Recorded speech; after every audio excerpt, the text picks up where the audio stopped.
आदिशक्ती सप्तशृंगी मातेच्या सर्व भाविक भक्तांचं आज नांदोरीहून सप्तशृंगी गडावर जाणाऱ्या वाटेच्या अद्भुत नैसर्गिक आणि प्राकृतिक सौंदर्याच्या या महत्त्वपूर्ण व्हिडिओमध्ये स्वागत.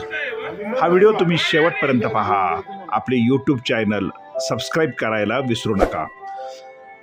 जसं आपण नाशिक किंवा खानदेशातून सप्तशृंगी गडाच्या पायथ्याशी म्हणजे नांदोरीला येऊन पोहोचतो आणि गडाची वाट चालू लागतो किंवा वाहनाने गडाकडे निघतो, तेव्हा गडाकडचा घाटमाथ्याचा परिसर आणि घाटातला रस्ता अत्यंत विलोभनीय, मनमोहक आहे.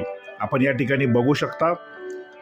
अतिशय सुंदर अशी ही पर्वतरांग आणि त्या पर्वतरांगेत माता भगवतीच्या चरणी लीन होण्यासाठी भाविक भक्त या रस्त्याने गडाकडे मार्गक्रमण करतात.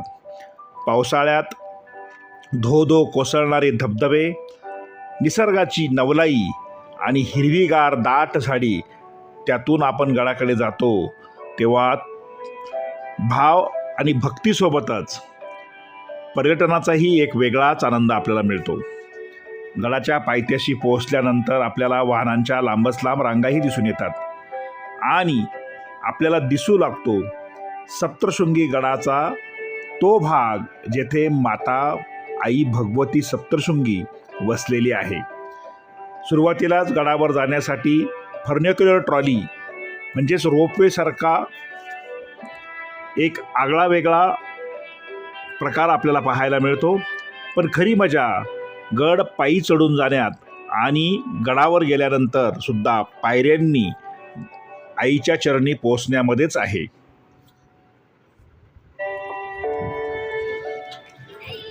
गडाच्या डोंगररांगा ह्या अतिशय रेखीव, सुंदर आणि बघत राहाव्या अशा आहेत.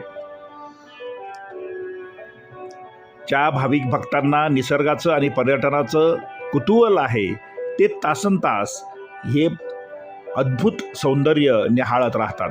आणि मग गडावर आपण पोहोचतो आणि आई भगवतीचं दर्शन आपल्याला होतं आणि आपण सगळा कंटाळा शीन विसरून मातेच्या चरणी लीन होतो.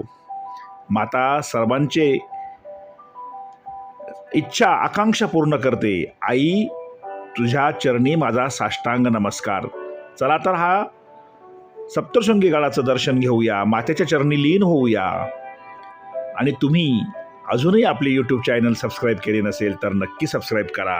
जय माता सप्तशृंगी.